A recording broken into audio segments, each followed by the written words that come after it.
आप सभी माताओं और बहनों को जितिया व्रत की हार्दिक शुभकामनाएं। जीमूत वाहन भगवान सदा आप और आपके बच्चों की रक्षा करें। आप हर साल इसी तरह से श्रद्धा और विश्वास के साथ जितिया व्रत रखते रहें। सबसे कठिन व्रतों में से एक जितिया व्रत को जीवित पुत्रिका व्रत के नाम से भी जाना जाता है। जीमूत वाहन के नाम पर ही जीवित पुत्रिका व्रत का नाम पड़ा है। पुत्र की रक्षा के लिए किया जाने वाला व्रत जीवित पुत्रिका या जितिया का विशेष महत्व है। इस दिन माताएं अपनी संतान की रक्षा और कुशलता के लिए निर्जला व्रत करती हैं। जीमूत वाहन के नाम पर ही जीवित पुत्रिका व्रत का नाम पड़ा है। आइए जानते हैं जीमूत वाहन कौन है और उनकी कथा क्या है। जितिया का व्रत अश्विन महीने के कृष्ण पक्ष की अष्टमी तिथि को मनाया जाता है। इसे जितिया या जीवित पुत्रिका व्रत भी कहा जाता है। ये इस दिन माताएं अपने बच्चों की लंबी उम्र, सेहत और सुखमय जीवन के लिए व्रत रखती हैं। इस व्रत की शुरुआत सप्तमी से नहाए खाए के साथ हो जाती है और नवमी को पारण के साथ इसका समापन होता है। तीज की तरह ही जितिया व्रत भी बिना आहार और निर्जला किया जाता है। छठ पर्व की तरह जितिया व्रत पर भी नहाए खाए की परंपरा होती है। ये पर्व 3 दिन तक मनाया जाता है। सप्तमी तिथि को नहाए खाए के बाद अष्टमी तिथि को महिलाएं बच्चों की समृद्धि और उन्नति के लिए निर्जला व्रत रखती हैं। इसके बाद नवमी तिथि यानी अगले दिन व्रत का पारण किया जाता है, यानी व्रत खोला जाता है। धार्मिक कथाओं के मुताबिक बताया जाता है, एक विशाल पाकड़ के पेड़ पर एक चील रहती थी। उसी पेड़ के नीचे एक सियारन भी रहती थी। दोनों पक्की सहेलियां थीं। दोनों ने कुछ महिलाओं को देखकर जितिया व्रत का संकल्प किया और भगवान श्री ज्योत वाहन की पूजा और व्रत करने का प्रण ले लिया। लेकिन जिस दिन दोनों को व्रत रखना था, उसी दिन शहर के एक बड़े व्यापारी की मृत्यु हो गई और उसके दाह संस्कार में सियारन को भूख लगने लगी। मुर्दा देखकर वे खुद को रोक ना सकी और उसका व्रत टूट गया। पर चील ने संयम रखा और नियम व श्रद्धा से अगले दिन व्रत का पारण किया। अगले जन्म में दोनों सहेलियों ने ब्राह्मण परिवार में पुत्री के रूप में जन्म लिया। उनके पिता का नाम था भास्कर। चील बड़ी बहन बनी और सियारन छोटी बहन के रूप में जन्मी। चील का नाम शीलवती रखा गया। शीलावती की शादी बुद्धिसेन के साथ हुई, जबकि सियारन का नाम कपूरावती रखा गया और उसकी शादी उसी नगर के राजा मलाय केतु से हुई। भगवान ज्योत वाहन के आशीर्वाद से शीलावती के 7 बेटे हुए, पर कपूरावती के सभी बच्चे जन्म लेते ही मर जाते थे। कुछ समय बाद शीलावती के 7 पुत्र बड़े हो गए और वे सभी राजा के दरबार में काम करने लगे। कपूरावती के मन में उन्हें देखकर ईर्ष्या की भावना आ गई। उसने राजा से कहकर सभी बेटों के सर कटवा दिए। उन्हें 7 नए बर्तन मंगवाकर उसमें रख दिया गया और लाल कपड़े से ढककर शीलावती के पास भिजवा दिया गया। ये देखकर भगवान ज्योत वाहन ने मिट्टी से 7 भाइयों के सर बनाए और सभी के सरों को उसके धड़ से जोड़कर उन पर अमृत छिड़क दिया। इससे उनमें जान आ गई। 7 युवक जिंदा हो गए और घर लौट आए। जो कटे सर रानी ने भेजे थे वे फल बन गए। दूसरी ओर रानी कपूरावती बुद्धिसेन के घर से सूचना पाने को व्याकुल थी। जब काफी देर सूचना नहीं आई तो कपूरावती स्वयं बड़ी बहन के घर गई। वहाँ सबको जिंदा देखकर वे सन्न रह गए। जब उसे होश आया तो बहन को उसने सारी बात बताई। अब उसे अपनी गलती पर पछतावा हो रहा था। भगवान ज्योत वाहन की कृपा से शीलावती को पूर्व जन्म की बातें याद आ गई। वे कपूरावती को लेकर उसी पाकड़ के पेड़ के पास गई और उसे सारी बातें बताई। कपूरावती बेहोश हो गई और मर गई। जब राजा को इसकी खबर मिली तो उन्होंने उसी जगह पर जाकर पाकड़ के पेड़ के नीचे कपूरावती का दाह संस्कार कर दिया। कहा जाता है एक बार जंगल में चील और सियारन घूम रहे थे, तभी उन्होंने मनुष्य जाति को इस व्रत को विधि पूर्वक करते देखा एवं कथा भी सुनी। उसमें चील ने इस व्रत को बहुत ही श्रद्धा के साथ ध्यान पूर्वक देखा। वही लोमड़ी का ध्यान इस ओर बहुत कम था। चील ने कथा में बताए नियम अनुसार निर्जल उपवास किया, जबकि सियारन ने मांस खा लिया। चील की संतानों को कभी कोई हानि नहीं पहुंची, लेकिन लोमड़ी की संतान जीवित नहीं बच पाए। इसलिए पर्व में चील और सियार का बार बार जिक्र आता है और पहले और तीसरे दिन खाना पहले इन्हें ही खिलाया जाता है। हमारे यहाँ इन्हीं चील और सियार को चील्हो सियारो भी कहा जाता है। अगली कथा के अनुसार गंधर्वों के राजकुमार का नाम जीमूतवाहन था। वे बड़े उदार और परोपकारी थे। जीमूतवाहन के पिता ने वृद्ध अवस्था में वानप्रस्थ आश्रम में जाते समय इनको राज सिंहासन पर बैठाया, किंतु इनका मन राजपाट में नहीं लगता था। वे राज्य का भार अपने भाइयों पर छोड़कर स्वयं वन में पिता की सेवा करने के लिए चले गए। वन में ही जीमूतवाहन को मल्यवती नामक राजकन्या से भेंट हुई और उन दोनों में प्रेम हो गया। एक दिन जब वन में भ्रमण करते हुए जीमूतवाहन काफी आगे चले गए, तब उन्हें एक वृद्धा विलाप करती हुई दिखी। पूछने पर वृद्धा ने रोते हुए ही बताया, मैं नागवंश की स्त्री हूँ। मुझे एक ही पुत्र है। पक्षीराज गरुड़ के कोप से मुक्ति दिलाने के लिए नागों ने ये व्यवस्था की है कि वे गरुड़ को प्रतिदिन भक्षण हेतु एक युवा नाग सौंपेंगे। आज मेरे पुत्र शंखचूड़ की बलि का दिन है। आज मेरे पुत्र के जीवन पर संकट है और थोड़ी देर बाद ही मैं पुत्र विहीन हो जाऊंगी। इस स्त्री के लिए इससे बड़ा दुख क्या होगा कि उसके जीते जी उसका पुत्र न रहे। जीमूतवाहन को ये सुनकर बड़ा दुख हुआ। उन्होंने उस वृद्धा को आश्वस्त करते हुए कहा, डरो मत, मैं तुम्हारे पुत्र के प्राणों की रक्षा करूंगा। आज उसके स्थान पर स्वयं मैं अपने आप को उसके लाल कपड़े में ढककर वध्यशिला पर लेटूंगा, ताकि गरुड़ मुझे खा जाए पर तुम्हारा पुत्र बच जाए। इतना कहकर जीमूतवाहन ने शंखचूड़ के हाथ से लाल कपड़ा ले लिया और वे उसे लपेटकर गरुड़ को बलि देने के लिए चुनी गई वध्यशिला पर लेट गए। नियत समय पर गरुड़ वेग से वहां आई और वे लाल कपड़े में ढके जीमूतवाहन को पंजे में दबोचकर पहाड़ के शिखर पर जाकर बैठ गए। गरुड़ ने अपनी कठोर चोंच का प्रहार किया और जीमूतवाहन के शरीर से मांस का बड़ा हिस्सा नोच लिया। इसकी पीड़ा से जीमूतवाहन की आंखों से आंसू बह निकले। वे दर्द से कराहने लगे। अपने पंजों में जकड़े प्राणी की आंखों में से आंसू और मुंह से कराह सुनकर गरुड़ बड़े आश्चर्य में पड़ गए, क्योंकि ऐसा पहले कभी नहीं हुआ था। उन्होंने जीमूतवाहन से उनका परिचय पूछा। जीमूतवाहन ने सारा किस्सा कह सुनाया और कैसे एक स्त्री के पुत्र की रक्षा के लिए वे अपने प्राण देने आए हैं। आप मुझे खाकर भूख शांत करें। गरुड़ उनकी बहादुरी और दूसरे की प्राण रक्षा के लिए स्वयं का बलिदान देने की हिम्मत से बहुत प्रभावित हुए। उन्हें स्वयं पर पछतावा होने लगा और वे सोचने लगे कि ये एक मनुष्य है जो दूसरे के पुत्र की रक्षा के लिए स्वयं की बलि दे रहा है, और मैं हूँ जो देवों के संरक्षण में हूँ किंतु दूसरे की संतान की बलि ले रहा हूँ। उन्होंने जीमूतवाहन को मुक्त कर दिया। गरुड़ ने कहा, हे उत्तम मनुष्य, मैं तुम्हारी भावना और त्याग से बहुत प्रसन्न हूँ। मैंने तुम्हारे शरीर पर जो घाव किए हैं उसे ठीक कर देता हूँ।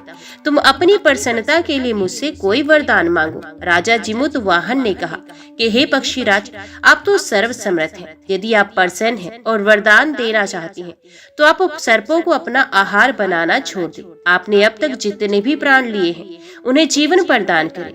गरुड़ ने सबको जीवन दान दिया और नागों की बलि ना लेने का वरदान भी दिया। इस प्रकार जीमूतवाहन के साहस से नाग जाति की रक्षा हुई। गरुड़ ने कहा, तुम्हारी जैसी इच्छा वैसा ही होगा। हे राजा, जो स्त्री तुम्हारे इस बलिदान की कथा सुनेगी और विधि पूर्वक व्रत का पालन करेगी, उसकी संतान मृत्यु के मुख से भी निकल आएगी। तब से ही पुत्र की रक्षा हेतु जीमूतवाहन की पूजा की प्रथा शुरू हो गई। ये कथा कैलाश पर्वत पर भगवान शंकर ने माता पार्वती को सुनाई थी। जीवित पुत्रिका के दिन भगवान श्री गणेश, माता पार्वती और शिवजी की पूजा एवं ध्यान के बाद व्रत कथा भी सुननी चाहिए। अभी श्रवण करते हैं जितिया व्रत की अन्य कथा। महाभारत युद्ध के बाद अपने पिता की मृत्यु के बाद अश्वत्थामा बहुत ही नाराज था और उसके अंदर बदले की आग तीव्र थी, जिस कारण उसने पांडवों के शिविर में घुसकर सोते हुए 5 लोगों को पांडव समझकर मार डाला था। लेकिन वे सभी द्रौपदी की 5 संतानें थीं। उसके इस अपराध के कारण उस अर्जुन ने उसे बंदी बना लिया और उसकी दिव्य मणि छीन ली, जिसके फलस्वरूप अश्वत्थामा ने उत्तरा की अजन्मी संतान को गर्भ में मारने के लिए ब्रह्मास्त्र का उपयोग किया, जिसे निष्फल करना नामुमकिन था। उत्तरा की संतान का जन्म लेना आवश्यक था, जिस कारण भगवान श्री कृष्ण ने अपने सभी पुण्यों का फल उत्तरा की अजन्मी संतान को देकर उसको गर्भ में ही पुण्य जीवित कर दिया। गर्भ में मरकर जीवित होने के कारण उसका नाम जीवित पुत्र का पड़ा और आगे जाकर यही राजा परीक्षित बना। तभी से ये व्रत किया जाता है। एक राज्य में एक राजा राज्य करता था। ये अपनी प्रजा से बहुत प्यार करता था। प्रजा भी अपने राजा से बहुत ही खुश थी। राज्य में चारों तरफ खुशियां ही खुशियां थी। उस नगर में कोई भी व्यक्ति दुखी या गरीब नहीं था। राजा अपनी संतान के समान ही प्रजा को देखकर बहुत ही खुश रहा करते थे। राजा की रानी बहुत ही सुंदर और सरल स्वभाव की नारी थी। वे हमेशा राजा के फैसले का सम्मान करती थी और अपने धर्म कर्तव्यों का पालन बड़े ही अच्छे से करती थी।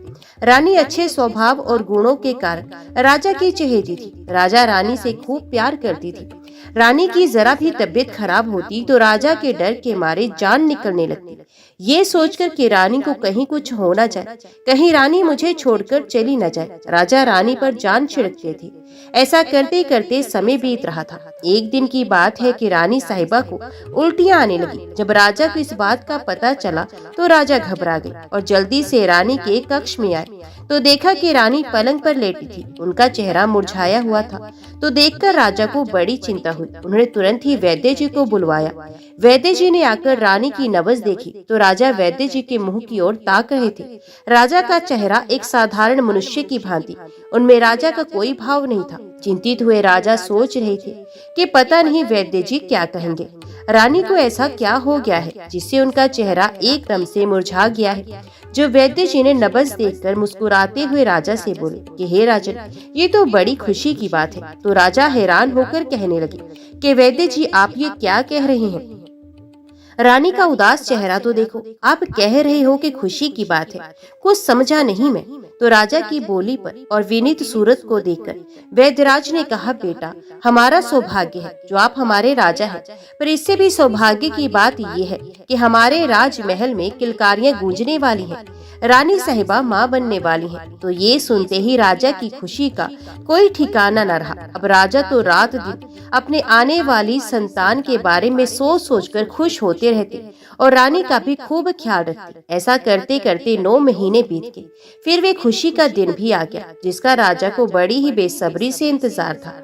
रानी ने एक बहुत ही सुंदर पुत्री को जन्म दिया। राजा बहुत ही प्रसन्न हुए और अपनी पुत्री के जन्म पर खूब खुशियां मनाई। सारी प्रजा को मिठाइयां बांटी गई। नन्हे मेहमान के आने के कारण सारे नगरवासी बहुत ही प्रसन्न थे, पर होने को कौन टाल सकता है। जब राजकुमारी 5 दिन की हुई तो रानी साहिबा की तबीयत अचानक से बिगड़ने लगी और उनकी मृत्यु हो गई। ये सदमा राजा सहन ना कर पाए और बुरी तरह से टूट गए और रानी की मौत की वजह वे अपनी बेटी को ही मानने लगे। कहने लगे कि मेरी पुत्री कर्महीन है, जो होते ही अपनी माँ को खा गई। तो जिस दिन राजकुमारी का नामकरण संस्कार होने वाला था तो राजा ने उसकी शक्ल भी नहीं देखी और कहा कि मुझसे दूर ले जाओ। इसे रानी के जाने के बाद में राजा बड़े ही उदास और दुखी रहते थे। इनका स्वभाव चिड़चिड़ा हो गया था। वे ना किसी से बात करते थे, ना कोई भी बात करने की कोशिश करता था, तो बात बात पर गुस्सा करते थे। तो राजा के मंत्री ने सलाह दी कि राजा, अगर आप बुरा न माने तो आपसे एक बात कहूँ। रानी जी के जाने के बाद आप बिल्कुल अकेले हो गए हैं। होने को कौन टाल सकता है। आप बेवजह ही अपनी बेटी को दोष दे रहे हैं। अगर आप उसे अपनी गोद में लें, प्यार करो तो आपका मन बहल जाएगा और उसे भी तो माँ बाप की जरूरत है। माँ का प्यार भगवान ने नहीं छोड़ा और बाप का प्यार उसे मिल नहीं रहा। मेरी बात मानो, सारी बातें भूल जाओ और राजकुमारी को एक बार देखो तो सही, कितनी सुंदर है। पर राजा तो उसे नजर भरकर देखना भी नहीं चाहते थे। इस तरह वे राजकुमारी दासी के हाथों पलने लगी। उसका नाम दुखिया रखा गया। ये नाम राजा ने भी रखा था। राजा ने कहा कि वे दुखिया है, जन्म लेते ही अपनी माँ को खा गई। तो ये सुनकर सारे मंत्री, सैनिक, प्रजा बहुत ही दुखी होते, पर राजा के आगे किसी की एक नहीं चलती। धीरे धीरे 6 महीने बीत गए। राजा ने दूसरी शादी कर ली। अब दूसरी रानी भी गर्भवती हो गई। 9 महीने बाद उसने भी एक सुंदर कन्या को जन्म दिया। तो राजा उस कन्या से बहुत ही खुश थे। अच्छे से नामकरण संस्कार किया गया। वे अपनी छोटी बेटी को बहुत ही ज्यादा प्यार करते थे। उसका नाम सुखिया रखा गया। गया। सुखिया के माँ बाप का प्यार मिल रहा था और दुखिया दासी के हाथों पल रही थी। इसी तरह समय बीतता गया। समय के साथ दोनों बेटियां बड़ी हो गई। तो एक दिन रानी ने राजा से कहा कि हे राजन, हमारी बेटियां विवाह के योग्य हो गई हैं। तो राजा ने कहा, तुम दुखिया का नाम मेरे सामने मत लो। तो रानी कहने लगी, राजा है तो वे आपकी ही बेटी, आपको उसकी शादी तो करनी ही पड़ेगी। तो राजा कहने लगे, मेरी समझ में नहीं आ रहा कि मैं उसके लिए कैसा वर तलाश करूं, क्योंकि वे मुझे बिल्कुल अच्छी नहीं लगती। तो रानी कहने लगी कि तुम उसके लिए साधारण सा गरीब परिवार देख लो, उसकी शादी कर दो और हमारी बेटी के लिए अच्छा राजघराना देकर उसकी शादी करो। अपने माँ बाप से सुनकर सुखिया भी दुखिया को बिल्कुल भी पसंद नहीं करती थी। कभी भी वे उससे बात नहीं करती थी। तो राजा ने मंत्री को बुलाकर कहा कि तुम जाओ, सुखिया और दुखिया के लिए रिश्ता देख कर आना। दुखिया के लिए ऐसा रिश्ता देखना जहाँ पर वे कभी सुखी ना रहे, और सुखिया के लिए अच्छे राजघराने में देख कर आना। तो ये सुनकर मंत्री को बहुत ही दुख हुआ, क्योंकि मंत्री दुखिया को अपनी बेटी की तरह मानता था और वे उसी की देख रेख में बड़ी हो रही थी। लेकिन राजा के सामने किसका जोर था। तो ब्राह्मण को लेकर मंत्री रिश्ता देखने के लिए चला गया। चलते चलते वे दूर एक गांव में पहुंचे। गांव के किनारे एक झोपड़ी बनी हुई थी। उस झोपड़ी के बाहर एक बैठी हुई बूढ़ी अम्मा अपने बालों में कंघी कर रही थी। तो उसे देखकर वे दोनों उसके पास गए और प्रणाम करके कहने लगे कि बुढ़िया माई, आपके परिवार में कौन कौन है। तो वे कहने लगी, बेटा, मेरे परिवार में तो मैं और मेरा बेटा दो ही जने रहते हैं। तो मंत्री ने कहा कि आपका बेटा क्या काम करता है। तो वे बोली, मेहनत मजदूरी करके अपना पेट पालते हैं। मेरा बेटा मजदूरी करने के लिए जाता है और शाम को जितना रुपया लेकर आता है उससे ज्यादा नशा करने में उड़ा देता है। मुझसे जो कुछ होता है वे मैं कर लेती हूँ। इसी तरह हमारा गुजारा चलता है। तो ये सोचकर ब्राह्मण और मंत्री एक दूसरे की ओर देखने लगे। मंत्री ने कहा कि यही ठीक रहेगा, जैसा राजा ने कहा है उस हिसाब से यही रिश्ता दुखिया के लिए सही है। उनकी गरीबी देखकर मंत्री को दुख तो बहुत हुआ, लेकिन राजा के आदेश के आगे कोई कर ही क्या सकता था। तो वे बुढ़िया पूछने लगी कि आप लोग किस काम से यहाँ पर आए हैं। तो मंत्री ने कहा कि हे बुढ़िया माई, हम तो राजा की बेटी का रिश्ता लेकर आए हैं। आपके बेटे के साथ राजा की बेटी का विवाह करेंगे। तो ये सुनकर बुढ़िया कहने लगी, मैं तो आगे ही बहुत दुखी हूँ। इस तरह मजाक बनाकर मुझे क्यों और दुखी कर रहे हो। तो मंत्री ने कहा, ऐसी कोई बात नहीं है, हम सच कह रहे हैं। तुम्हारे बेटे के साथ राजा की बड़ी बेटी की सगाई करेंगे। तो वे कहने लगी कि तुमने यहाँ पर ऐसा क्या देखा जो मेरे बेटे के साथ राजा की बेटी की शादी करोगे। तो मंत्री ने कहा कि हे बूढ़ी माई, जैसा तुम सोच रही हो वैसा कुछ नहीं है। वे कहने को तो राजा की बेटी है, लेकिन उसे राजा का प्यार बिल्कुल भी नहीं मिल रहा है। राजा उसे अपशगुनी मानते हैं और उसका चेहरा अब तक नहीं देखा है। राजा आज तक उसकी बदकिस्मती ये है कि उसके जन्म लेते ही कुछ दिनों बाद उसकी माता की मृत्यु हो गई। तो राजा का सारा लाड प्यार दुख में तब्दील हो गया और तभी से वे दुखियारी हो गई। राजा तो बस उसकी शादी करना चाहते हैं, शादी के नाम पर सिर्फ उसका विवाह करना है। तो गरीब सा घर देखकर हमें रिश्ता करने के लिए भेजा है। तो हम चाहते हैं कि राजा की आज्ञा के अनुसार तुम्हारे बेटे के साथ दुखिया का रिश्ता तय कर दे। आपसे हमारे हाथ जोड़कर विनती है कि उससे कभी भी बचपन में माँ बाप का प्यार नहीं मिला। आप उसे बेटी बनाकर रखना, क्योंकि वे बहुत ही सुंदर और संस्कारी लड़की है। तो ये सुनकर बुढ़िया कहने लगी, हाँ हाँ क्यों नहीं, क्या पता मेरे बेटे के भी भाग सुधर जाए। मेरी बहू के घर पर आने पर वे भी ढंग से काम करने लगे। जाओ, वरना ऐसा कौन होगा मेरे बेटे के लिए अपनी बेटी के लिए हाँ करेगा। तो इस तरह मंत्री और पंडित ने दुखनी का रिश्ता वहाँ पर तय कर दिया और फिर आगे चल पड़े। चलते चलते दूसरे राज्य में पहुँचे। वहाँ जाकर राजा के राजकुमार के साथ सुखिया का रिश्ता तय कराए। फिर दोनों अपने राज्य पर लौट आए।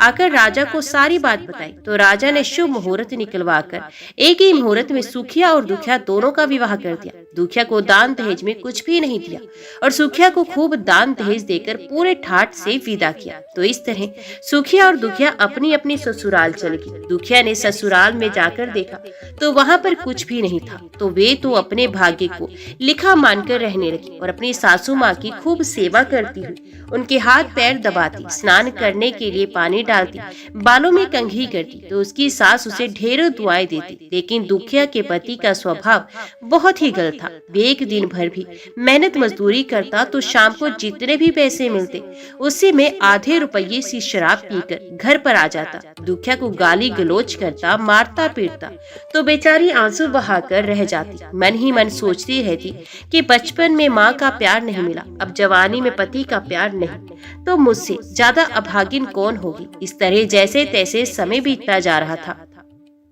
समय के साथ वे 3 बच्चों की मां बन गई। अब घर का खर्चा भी बढ़ गया। जितना उसका पति कमा कर लाता उसे घर का गुजारा भी नहीं होता था, और ऊपर से रोजाना घर में लड़ाई झगड़े मारपीट होती रहती, क्योंकि दुखिया के पति का स्वभाव बिल्कुल वैसे का वैसा ही था। तो दुखिया को देख देख कर उसकी सास बहुत ही परेशान रहती थी और सोचती कि राजा के घर जन्म लेकर भी आज ये बेचारी कितने दुखों का सामना कर रही है। भोजन बनाती तो सासू माँ भोजन करती, अपने पतिदेव को भोजन करवाती, बच्चों को खिलाती। तो कभी कभी ऐसा होता कि दुखिया के लिए कुछ भी न बचता तो वे बेचारी भूखी ही सो जाती। एक दिन वे अपनी सास से कहने लगी कि माँ, आपकी आज्ञा हो तो मैं कोई काम करने लग जाऊं। तो उसकी सास ने कहा, नहीं बेटा, तू राजघराने की है, किसी के घर काम करेगी तो ये अच्छा नहीं लगेगा। तो वे बोली, माँ, काम करने में कोई बुराई नहीं, मैं थोड़ा बहुत हाथ बटा दूंगी तो जिससे हमारा घर का खर्चा भी अच्छे से चल पड़ेगा। अपनी सास की आज्ञा लेकर वे अड़ोस पड़ोस के घरों में काम पर लगी। सबके घर पर झाड़ू पोछा करती, बर्तन साफ करती, कपड़े धोती। हर किसी के घर से कुछ न कुछ मिल ही जाता। कोई आटा दे देता, कोई दाल चावल दे देता, कोई बची हुई सब्जी रोटी दे देता, कोई बच्चों के लिए कपड़े देता। इसी तरह अनेक कष्टों का सामना करते हुए दुखिया अपना जीवन जी रही थी। एक दिन की बात है, वे काम करने के लिए उनके घरों में गई तो देखा कि सारी की सारी औरतें नहा धोकर पूजा पाठ कर रही हैं। तो वे पूछने लगी, बहनों, आप ये सब क्या कर रही हैं? इसके करने से क्या फल मिलता है? तो वे उसे बताने लगी, ये तो जितिया का व्रत है, इसे करने से संतान पर कभी कोई कष्ट नहीं आता और मन की मुराद पूरी हो जाती है। तो वे सोचने लगी कि इस व्रत को मैं भी करूंगी, क्योंकि मेरा तो धन में मेरे बच्चे हैं और अगर वे सही सलामत रहेंगे तो मैं हमेशा खुश रहूंगी। ये सोचकर उसने व्रत की सारी विधि जानकर जितिया माता के व्रत रखने शुरू कर दिए। तो जितिया माता की कृपा से उसका काम भी अच्छा चलता और घर पर खाने पीने के लिए ढंग से मिल जाता। उसका पति भी अब उसे कम परेशान करने लगा। इसी तरह उसका जीवन चल रहा था। एक दिन की बात है, उसकी बहन सुखिया को दुखिया की याद आई तो वे सोचने लगी कि दुखिया का ना जाने कहाँ है, किस हाल में है। गरीब घर में ब्याही थी, सुख भोगने के लिए उसके पास है ही क्या? मुझे उसके पास जाकर देखना चाहिए। अगर ज्यादा दुखी हो तो मेरे यहाँ पर काम पर रख लूंगी। वैसे भी मुझे उससे सेवा करवाने की आदत है। अगर वे मेरे आगे नौकरानी बनकर काम करेगी तो मुझे बहुत ज्यादा सुकून मिलेगा। ये सोचकर वे दुखिया से मिलने के लिए चलती है। जैसे ही वे उसके घर पहुंची तो दुखिया अपनी बहन सुखिया को आया हुआ देखकर बड़ी खुश हुई और उसे बैठने के लिए पीढ़ा भी दिया। उसके पास जितना था उसी के हिसाब से खूब खातिरदारी की गई। सुखिया चुपचाप देख रही थी कि झोपड़ी तो टूटी पड़ी है, पता नहीं कब ऊपर गिर जाए। घर की हालत बहुत बुरी थी। घर में कोई भी सामान नहीं था। इधर उधर बच्चे खेल रहे थे, उनके तन पर कपड़े भी नहीं थे, बाल बिखरे हुए थे, मैले कुचैले बच्चे थे और उसकी सास भी वहीं पर बैठी हुई थी। अपनी बहू दुखिया के गुणगान कर रही थी, खूब तारीफें कर रही थी और दुखिया भी बहुत ही खुश थी। तो ये देखकर सुखिया सोचने लगी कि कुछ भी नहीं है फिर भी इतनी खुश है। तो दुखिया से कहने लगी, दुखिया, मैं तुमसे एक बात पूछूं? तुम्हारी इतनी माली हालत है, खाने को अनाज नहीं है, पहनने के लिए कपड़े नहीं है, तुम ऐसे कैसे रहते हो? तो दुखिया बोली कि बहन, क्या बताओ, इनसे जितना बन पड़ता है ये कमा कर लाती है, मैं भी इनका हाथ बटा देती हूँ। आसपास के घरों में काम करके वहाँ से थोड़ा बहुत मिल जाता है तो मिलजुल कर अपना काम चला लेती हैं। तो सुखिया कहने लगी कि मेरे होते हुए तुम्हें औरों के घर काम करने की क्या जरूरत है? तुम मेरे राजमहल में आ जाया करो, मेरे काम कर देना। जितने रुपए ये तुम्हें देती हैं उनसे दोगुने दाम मैं तुम्हें दूंगी। तो दुखिया बेचारी बोली, निष्पाप थी, अपनी बहन की बातों में आ गई और दूसरे दिन से सुखिया के घर में काम पर लगी।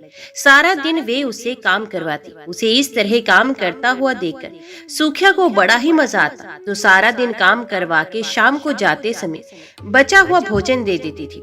तो राजघराने में भोजन बनता था, इसलिए खूब स्वादिष्ट होता था। तो उसके बच्चे भी बड़े मजे से ले लेकर खाते थे और कहते थे, माँ अच्छा हुआ जब मौसी के यहाँ काम करने लगी हो, अच्छा अच्छा खाने पीने को मिलता है। तो अपने बच्चों को खुश देखकर दुखिया भी बहुत खुश रहती है। इसी तरह समय बीता जा रहा था। ऐसा करते करते एक दिन जीतिया का व्रत आया। तो उसने व्रत रखा और अपने बच्चों से कहा कि मैं तुम्हारी मौसी के यहाँ काम पर जा रही हूँ। तो बच्चे बड़े ही खुश हुए और बोले कि माँ आज जीतिया का व्रत है, आज तो मौसी ने 36 प्रकार के भोजन बनाए होंगे, खूब सारे लेकर आना, पेट भर कर खाएंगे। तो वे बोली हाँ हाँ क्यों नहीं, जाऊंगी तो लेकर ही आऊंगी। ये कहकर दुखिया सुखिया के यहाँ काम पर चले गई। सारा दिन काम करती रही। दोपहर हुई तो दुखिया कहने लगी कि बहन मैं घर जा रही हूँ, मुझे जीतिया माता की पूजा करनी है, अब तुम ऐसा करो बच्चों के लिए भोजन दे दो। तो सुखिया ने कहा पागल हो गई हो, ऐसी बातें कर रही हो, आज तुम्हें भोजन नहीं मिलेगा, जल्दी जल्दी काम निपटाओ और जाओ यहाँ से। इस तरह कहकर वे फटकार लगा देती है। तो ये सुनकर दुखिया बड़ी ही दुखी होती है और अपने भाग्य को कोसती हुई रोती हुई घर में चली जाती है। तो बच्चे तो बड़ी आस लगाकर बैठे थे। वे अपनी माँ को देखकर बहुत खुश होती हैं और कहते हैं कि माँ आज तो मौसी ने खूब अच्छे अच्छे पकवान भेजे होंगे, जल्दी लाओ कहाँ है। तभी उनकी नजर माँ के चेहरे पर पड़ती है। तो देखते हैं उनकी माँ की आंखों में आंसू है। तो बच्चे कहते हैं कोई बात नहीं माँ, आज मौसी ने कुछ नहीं दिया, पर तुम्हारा जीतिया का व्रत है, तुम व्रत कैसे रखोगी।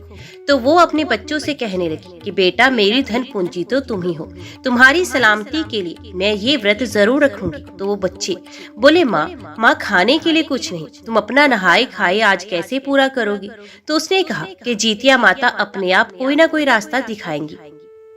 इसी तरह घंटे 2 घंटे बीत गए। तो वे सोचती है मैं अपनी भूख तो बर्दाश्त कर सकती हूँ, लेकिन अपनी सास और बच्चों की भूख को मैं कैसे देखूं, कुछ ना कुछ तो मुझे करना ही पड़ेगा। तभी वो निश्चय करती है आज के बाद मैं किसी के घर काम करने के लिए नहीं जाऊंगी, आज से मैं जंगल जाऊंगी और लकड़ियां काटकर शहर में बेचूंगी और अपने परिवार का पेट पालूंगी। तो ये कठोर निर्णय लेकर कुल्हाड़ी और रस्सी लेकर जंगल की ओर चल पड़ती है। जीमूत वाहन को मन ही मन याद करते हुए अपने बच्चों की लंबी आयु की कामना करती हुई वे जंगल की तरफ बढ़ती ही जाती है। कभी अपने भाग्य को कोसती तो कभी अपने बच्चों को याद करती। आज उसे अपनी माँ की याद आ रही थी, उसे अपने बचपन में ही छोड़कर चली गई थी। इसी तरह चलते चलते वे घने जंगल में पहुंच जाती है। तभी उसे एक गाय कराती हुई नजर आती है। तो उसे दुखिया तो बहुत ही दयालु थी, उसे किसी का दुख देखा नहीं जाता था। वो जल्दी से गाय के पास पहुंचती है और पूछती है गाय माता आप इस तरह से क्यों रो रही हो, क्यों करहा रही हो। वे कहती है बेटी मैं प्रसव पीड़ा से बहुत ही दुखी हूँ, आज मेरा प्रसव नहीं हो रहा है, तुम मेरी मदद करो। तो दुखिया कुल्हाड़ी और रस्सी एक ओर रखकर वहीं पर बैठ जाती है और उस गाय के पेट को दबाती है। तो कुछ समय बाद गाय एक सुंदर से बछड़े को जन्म देती है और दुखिया को ढेरों आशीष देते हुए कहती है तू कहाँ जा रही है। तो वो कहती है कि मेरा आज जीतिया माता का व्रत है, जंगल से लकड़ियां लाने जा रही हूँ, बाजार में लकड़ी बेचूंगी, पाठ करूंगी। तो वे कहती है बेटी वापस आते समय मुझसे मिलते हुए जाना। तो ठीक है कहकर दुखिया वहाँ से रवाना हो जाती है। थोड़ी दूर आगे जाने पर एक नागिन मिलती है, वे भी दर्द से करहा रही थी। तो दुखिया उससे पूछती है नागिन तुम इस तरह से दुखी क्यों हो। तो उसने कहा कि 12 वर्ष हो गए मेरी ये कसूली नहीं उतर रही, इसी की वजह से मैं परेशान हूँ। तुम कौन हो जो मुझसे इस तरह पूछने के लिए आई हो, वरना लोग तो मुझे देखते ही दूर भाग जाते हैं। तो दुखिया कहने लगी नागिन बहन मुझे डर कर क्या करना है, अगर तू मुझे डस भी लोगी तो क्या फर्क पड़ेगा, धरती पर कम से कम बोझ कम हो जाएगा। मैं तो वैसे ही दुखी हूँ, बचपन में माँ बाप के प्यार के लिए तरसती रही और ससुराल में भी पति का प्यार नहीं मिला जिससे मैं बचपन के दुखों को भूल जाऊं। पति तो ऐसा है मतलब हो तो बोलता है, नहीं बोलता ही नहीं, ना मुझे मतलब है न अपनी माँ से न अपने बच्चों से, कभी घर आता है तो कभी नशा करके सड़क पर ही पड़ा रहता है। हे नागिन मेरा जीवन बड़े ही कष्ट से बीत रहा है। नागिन कहने लगी बहन अब तो मैं भी बहुत परेशान हूँ, देखो मेरी केंचुरी नहीं उतर रही, अगर तुम मेरी सहायता कर दो तो बहुत ही अच्छा होगा। तो दुखिया तो दयालु थी, तो उसने नागिन की केंचुरी उतारने में मदद की। केंचुरी उतरते ही नागिन की काया कंचन सी हो गई और वे इधर उधर लहलहा कर बल खाती हुई चलने लगी और ढेरों आशीष देने लगी और दुखिया से कहने लगी बहन जब तुम वापस आओ तो मुझसे मिलकर जाना। तो दुखिया वहाँ से चल पड़ी। चलते चलते उसने उसने देखा कि घने जंगल में एक झोपड़ी बनी हुई, उसके आगे एक बूढ़ी अम्मा बैठी है। चेहरे से वे बहुत ही उदास दिखाई दे रही थी। तो दुखिया तो सरल स्वभाव की थी। वे कुल्हाड़ी और रस्सी रखकर उस बूढ़ी अम्मा के पास गई और जाकर बोली, माँ जी, अब इस जंगल में क्या कर रही हैं? बहुत परेशान दिखाई दे रही हैं, कहो क्या बात है? तो वे बोली, बेटा, मुझसे चला नहीं जा रहा, मुझे झोपड़ी के अंदर चारपाई पर लेटा दो। तुम बताओ, तुम इस घने जंगल में क्या करने आई हो? तो वे बोली, माँ जी, मैं तो लकड़ी लेने आई थी। आज मेरा जितिया माता का व्रत है। जंगल से लकड़ी काटकर बाजार में बेचूंगी तो कुछ रुपया पैसा मिलेगा। उसे बच्चों के लिए भोजन लेकर जाऊंगी और जितिया माता की पूजा करूंगी। तो वे बुढ़िया के रूप में जितिया माता ही थी। वे कहने लगी, बेटा, तुम लकड़ी लेकर चली जाना, पहले मुझे सहारा देकर अंदर चारपाई पर बैठा दो। तो दुखिया उसे बड़े प्यार से अपने कंधे का सहारा देते हुए अंदर तक ले गई और ले जाकर चारपाई पर बैठा दिया। तो वे कहने लगी, बेटा दुखिया, देख मेरे बालों में कितनी जुएं पड़ गई हैं, कितनी बुरी तरह से बिखरे हुए हैं।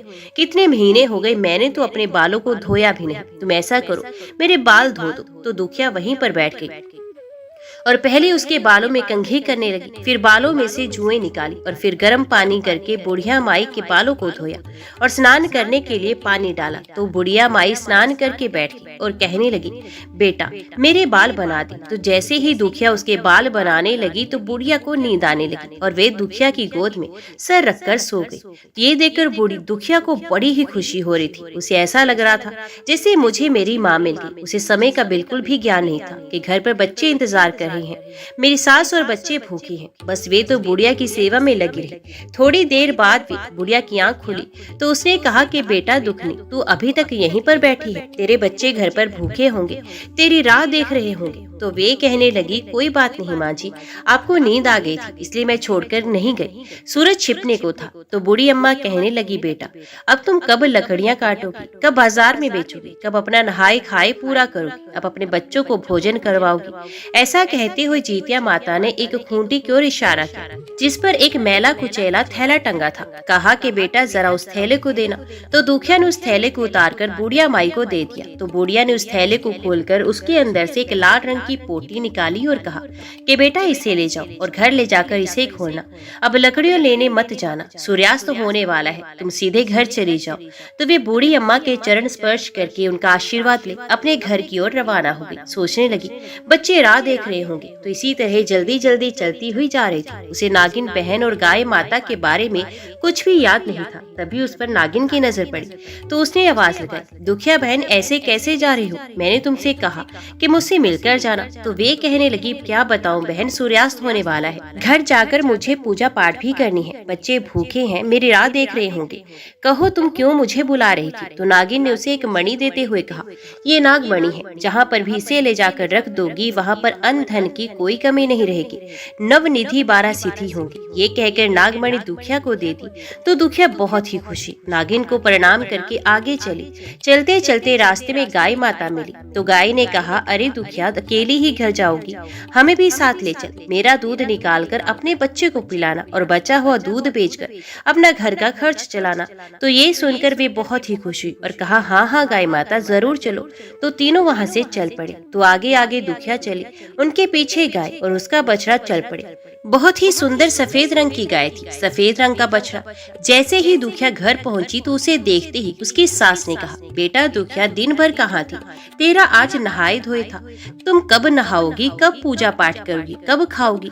पूरा दिन भूखी प्यासी कहाँ फिर रही थी? तो दुखिया कहने लगी, नहीं माँ जी, मुझे तो पता ही नहीं चला मैंने कुछ खाया भी है या नहीं। ये कहकर दुखिया ने जंगल वाली सारी बात अपनी सास को बताई। तो सास ने सुनकर कहा, बेटा, दूसरों की मदद करना अच्छी बात है। तो ये कहकर उसने एक घी का दीपक जला दिया और कहा कि दुखिया बेटा, लाओ वो पोटली, उस दीपक के आगे रख दो। तो दुखिया ने वे पोटली निकाली और खोलकर दीपक के आगे रख दी और उसे खोलकर देखा तो उसमें से हीरे जवाहरात मोती निकलने लगे। ये देखकर वे बहुत ही खुश हुई, आज हमारे तो भाग्य खुल गए।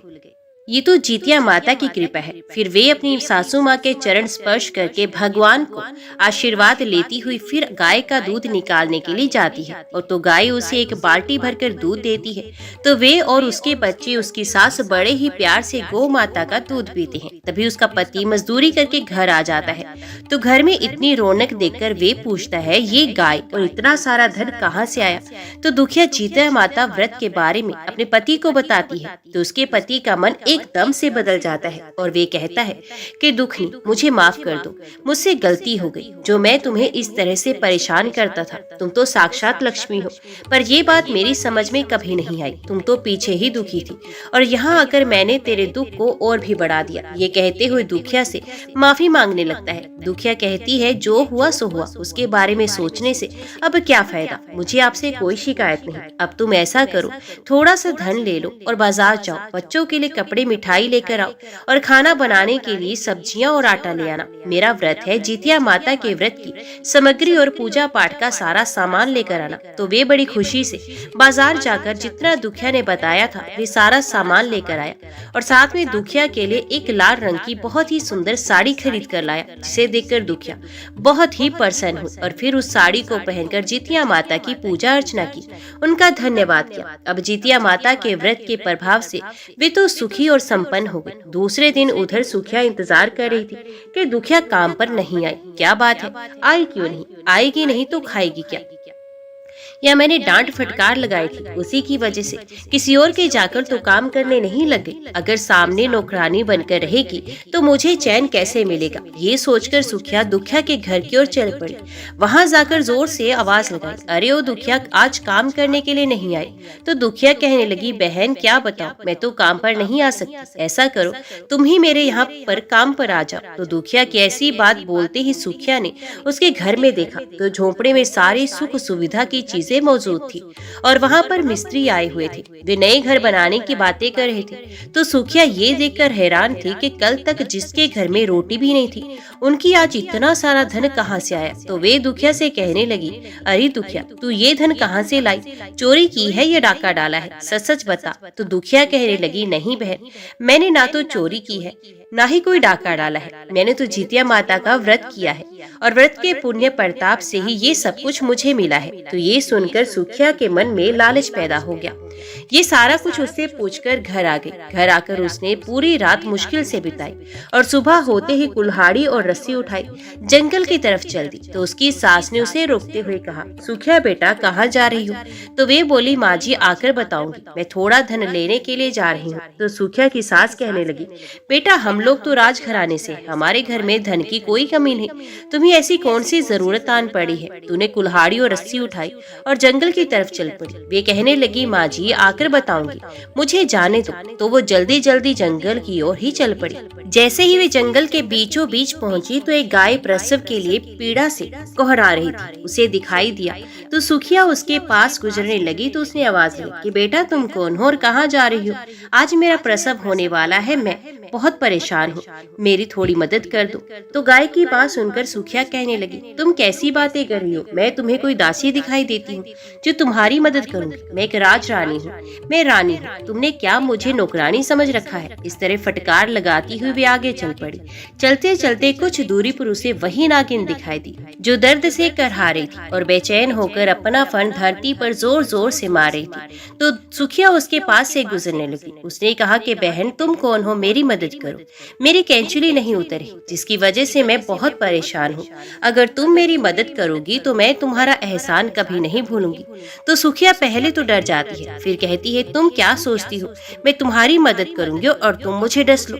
मुझे सब पता है। ये कहकर वे एक पत्थर उठाकर नागिन पर फेंक देती है और आगे चल पड़ती है। आगे चलते चलते उसे एक टूटी फूटी झोपड़ी दिखाई देती है। उसके आगे बूढ़ी अम्मा बैठी है और वे उदास दिखाई दे रही है। सुखिया को देखते ही वे आवाज लगाती है, बेटी तुम कौन हो और इस घने जंगल में क्या कर रही हो? तुम मेरी मदद करो, मुझे यहाँ से उठाकर मेरी झोपड़ी के अंदर बैठा दो।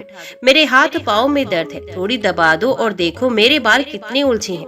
मैं तो ना जाने कितने दिन से नहाई भी नहीं हूँ, तो मुझे स्नान करा दो और मेरे सर की सारी जुएं निकाल दो। तो ये सुनकर सूखिया को गुस्सा आ जाता है और वो कहती है, मैं तुम्हें कोई दासी दिखाई देती हूँ जो तुम इस तरह से मुझे काम पे काम बता रही हो?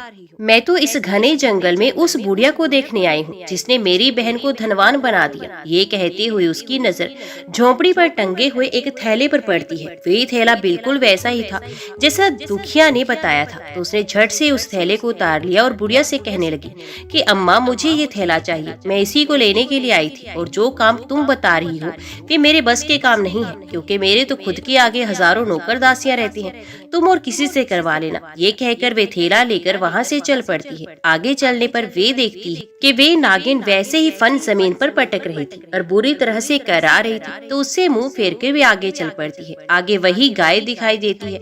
वे अब भी पीड़ा से परेशान हो रही थी। तो सूखिया को बिल्कुल भी दया नहीं आती। वे सीधे अपने घर चली जाती है। घर जाते ही अपनी सास को कहती है, देखो सासू माँ, आज मैं क्या लेकर आई हूँ। आज हमारे राजकोष में धन बढ़ जाएगा और मैं दुखिया से अधिक धनवान हो जाऊंगी। देखो तो सही मैं क्या लेकर आई हूँ। तो उसकी बात सुनकर सुखिया की सास अपने माथे पर हाथ मारकर कहती है, कैसी बहू मिली है, संस्कार के नाम की कोई चीज नहीं है इसमें। घर में इतना सारा धन है, फिर भी इसके धन की भूख नहीं गई। दुखिया से आगे निकलने की होड़ में वे तो बेचारी बचपन से ही दुखी थी। अब थोड़ा बहुत धन हो गया, उसी से इसको जलन होने लगी। तो सुखिया जल्दी जल्दी अपनी दासियों को कहती है, गाय के गोबर का चौका लगाकर दीपक जलाओ, क्योंकि वे खुद तो कुछ करती नहीं थी, सारा काम नौकरों से करवाती थी। तो दासी ने गाय के गोबर का चौका लगाया और ऊपर घी का दीपक जला दिया। तो सूखिया ने जल्दी से पोटली निकाली और आगे रखकर थोड़ी देर बाद उसे खोलकर देखने लगी। तो उसमें से तो कीड़े मकोड़े, बिच्छू, सांप निकलने लगे। सारे घर में गंद की गंध हो गई। ये देखकर सुखिया हैरान हो जाती है और कहती है, दुखिया मुझसे झूठ बोल रही थी। तभी अचानक से उनके घर में आग लग जाती है। तो उसकी सास और वे दोनों बड़ी ही मुश्किल से भागकर बाहर निकलती हैं और उनका सारा राजपाट, धन दौलत सब कुछ जलकर नष्ट हो जाता है।